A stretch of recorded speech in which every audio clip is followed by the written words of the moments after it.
शेतकरी मित्रांनो नमस्कार. तुमच्या शेतामध्ये जर अशा प्रकारे बोंडांची ही सड व्हायला सुरुवात झालेली असेल, आपण याला बॉल रॉट सुद्धा म्हणूया, म्हणजेच हे बाह्य बोंडसड आहे.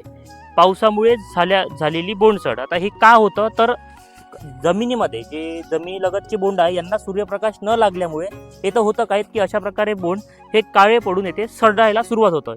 ही बाह्य बोंडसड आहे. बोंडसड दोन प्रकारची असतं, अंतर्गत बोंडसड आणि बाह्य बोंडसड. आता ही सूर्यप्रकाश न लागल्यामुळे ही बोंडसड आपल्याला दिसून येतं.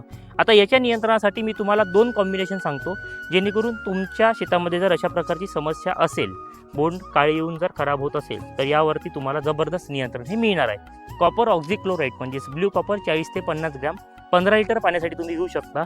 याच्यासोबत 1 ते 2 ग्रॅम स्टेप्टोसायक्लिनची जर तुम्ही फवारणी केली तर याच्यामध्ये होतं काय की अशा प्रकारची जर बोंडसड होत असेल तर तुम्हाला खूप जबरदस्त असं नियंत्रण याच्यावर हे मिळणार आहे. ही समस्या तुमच्या शेतामध्ये सध्याच्या परिस्थितीमध्ये आहे, कारण कपाशीची ही दाटणी व्हायला सुरुवात झालेली आहे आणि खालचे जे बोंड आहेत तर हे अति पावसामुळे किंवा रिमझिम पावसामुळे आपले खराब व्हायला ही सुरुवात झाली आहे. तुमच्या शेतामध्ये जर अशा प्रकारची समस्या असेल तर मी सांगितलेली फवारणी तुम्ही नक्की करा.